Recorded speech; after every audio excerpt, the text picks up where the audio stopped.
পড়ছে? আচ্ছা, একজন বলছে আগুন দিয়ে পড়ছে। আর যারা জানেন তারা বলেন দেখি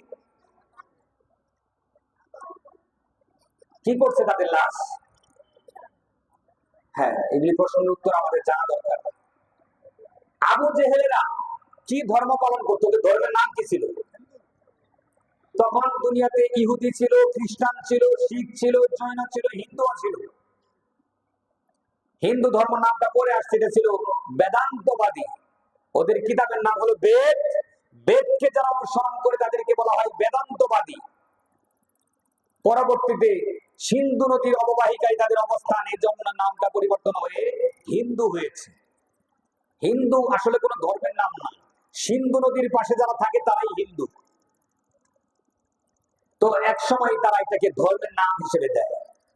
আমি আপনাদেরকে জিজ্ঞেস করেছিলাম যে ওয়ালিদ ইবনে মুগীরা, আবু লাহাব, আবু জাহাল, আবু তালিব, তারা কি মুসলমান ছিলেন, না ইহুদি ছিলেন, না খ্রিস্টান ছিলেন, না হিন্দু ছিলেন, না শিখ ছিলেন, না জৈন ছিলেন? কোন ধর্মের লোক ছিলেন তারা? তারা তাদেরকে ইব্রাহিম আলাইহিস সালামের উত্তরসূরি বলে দাবি করতেন। পৃথিবীর একটা জনপদের মানুষ নিজেদেরকে ইব্রাহিমের প্রকৃত উত্তরসূরি হিসেবে দাবি করত। আর আল্লাহ রাব্বুল আমিন কোরআন নাযিল করে তার নবীকে বলেছেন, হে নবী, আপনি ইব্রাহিমের অনুসরণ করেন। আশ্চর্য কথা না? আল্লাহ তাআলা তার নবীকে বলছেন, আপনি ইব্রাহিমের ধর্মের উপর অটল হয়ে দাঁড়িয়ে যান। ইব্রাহিমের ধর্মই আপনার ধর্ম। ইব্রাহিম যেভাবে শিরক পরিত্যাগ করে এক আল্লাহর ইবাদত করেছেন, আপনিও সেইভাবে এক আল্লাহর ইবাদত করবেন। অপরদিকে মক্কার মুশরিকরাও বলতো, আমরা ইব্রাহিমের উত্তরসূরি। আল্লাহ নবী যখন তাদেরকে ইসলামের দাওয়াত দিলেন, কালেমার দাওয়াত দিলেন, তারা তখন পরিষ্কার ভাষায় বলল, মুহাম্মদ, তুমি কোন ধর্মের দাওয়াত আমাদেরকে দাও? আমরা তো ইব্রাহিমের উত্তরসূরি, তুমি ভালো করে জানো। কেন তুমি কি দেখতে পাও না এই কাবা শরীফটাকে আমরা কি সুন্দর করে সাজিয়ে রেখেছি, পবিত্র করে রেখেছি? কাবা শরীফে কোনো ধুলাবালি আমরা লাগতে দেই না। কাবা শরীফে গিলাফ লাগায়া, কাবার গিলাফে আতর গোলাপ লাগায়া দেই। এত সম্মান করি কাবাকে, তুমি কি দেখতে পাও না? আমরা জমজমের পানিকে সম্মান করি, আমরা সাফা মারওয়া সাই করি। হযরত ইব্রাহিম আলাইহিস সালামের সন্তান এবং তার স্ত্রী হযরত হাওয়া আলাইহিস সালাম এবং ইসমাঈলের সুন্নতকে আমরা অনুসরণ করি। সাফা মারওয়ায় আমরা সাই করি, তুমি কি দেখতে পাও না? এবার আল্লাহর নবী সাল্লাল্লাহু আলাইহি ওয়াসাল্লাম তাদেরকে কি জবাব দিবেন? নবীও দাবি করেন আমি ইব্রাহিমের উত্তরসূরি, মক্কার মুশরিকরাও দাবি করে আমরা ইব্রাহিমের উত্তরসূরি। পার্থক্য কোন জায়গায়? আমাদের নবী সাল্লাল্লাহু আলাইহি ওয়াসাল্লাম তিনি মুসলমান, ইব্রাহিম আলাইহিস সালাম কি ছিলেন? জোরে বলেন, মুসলমান। মক্কার মুশরিকরাও কয় আমরাও ইব্রাহিমের উত্তরসূরি। ওই মক্কার মুশরিকরা বিপদে আপদে পড়লে আমরা যেমন সামান্য একটু বিপদ আপদের সময় ও মা গো, ও বাবা গো বলে ডাক দেই, তারপরে যারা একটু খাজার বাড়ি যাওয়ার অভ্যাস আছে তারা খাজা এনায়েতপুরি বলে ডাক দেই, বাবা শাহজালাল বলে ডাক দেই। হ্যাঁ, এরকম বাবা শাহপরান বলে ডাক দেই, আছে না আমাদের সমাজে? আছে কিনা? মানে কামাল খানপুর সমাজের কথা বলছেন, আমাদের দেশে আছে না? আছে কিনা? খাসি, মোরগ, গরু, মহিষ মানত করে মাজারে সেখানে গিয়ে জবাই করে, খাজার নামে জবাই করে সবাই মিলে খায়। এরকম মুসলমান আমাদের দেশে আছে কিনা? যে সমস্ত লোক শাহজালালের মাজারে যায়, শাহপরানের মাজারে যায়, ওই লোকগুলারে কি আমরা খ্রিস্টান বলি? কি বলি? মুসলমান। ওরা মসজিদে আসে না, ঈদের নামাজ পড়ে না, কোরবানি দেয় না, দেয় কিনা? তারাও তো মুসলমান, আমরাও মুসলমান। পার্থক্য কোথায়? পরিষ্কার ভাবে শুনুন। আল্লাহ নবী সাল্লাল্লাহু আলাইহি ওয়াসাল্লামের জামানায় এই ঘটনাটাই ঘটেছিল। ঠিক এই ঘটনাই ঘটেছিল। আমি আল্লাহর এক বান্দার সাথে এক বাড়িতে বসে খাওয়া দাওয়া করছিলাম এক দাওয়াতে। লোকটি ফট করে বলে উঠল যে, আপনারা যে এই পীরের বিরুদ্ধে কথা বলেন, আমার 14 বছর কোনো সন্তানাদি হয় নাই,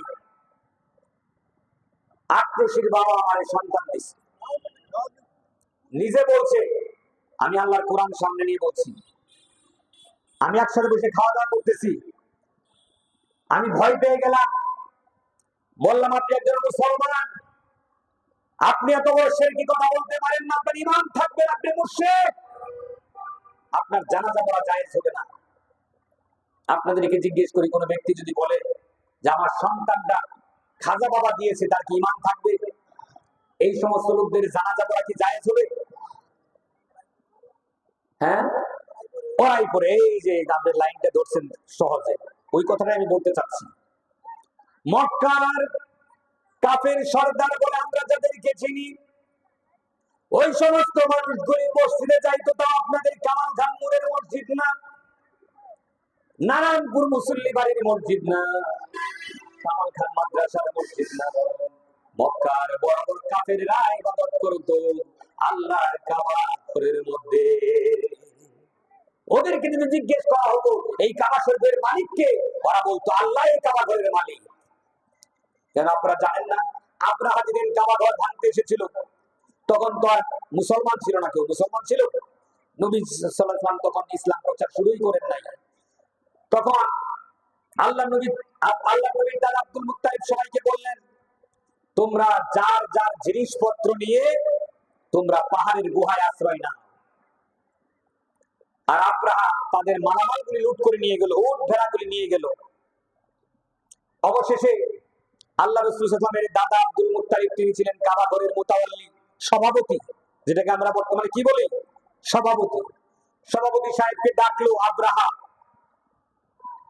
বলল, আব্রাহার দরবারে আব্দুল মুত্তালিব যখন গেলেন, তার চেহারার আভিজাত্য দেখে আব্রাহা দাঁড়িয়ে গেল।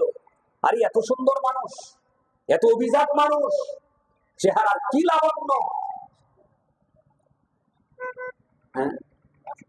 হ্যাঁ, তৎকালীন সময়ে কি রাজ পরিবার, অ্যারিস্টক্রেটিক কুরাইশ ফ্যামিলি, অভিজাত কুরাইশ পরিবারের সম্ভ্রান্ত পুরুষ আব্দুল মুত্তালিবকে দেখে আসন ছেড়ে দিয়ে দাঁড়ায় গেল আব্রাহা। তারপরে আব্দুল মুত্তালিবকে সসম্মানে বসিয়ে তার সাথে আলোচনা শুরু করলো। বলল, দেখেন, আমি কিন্তু আপনাদের বিরুদ্ধে যুদ্ধ করতে আসি নাই, আমার গুসা হলো, রাগ হলো এই কালা ঘরটার উপরে।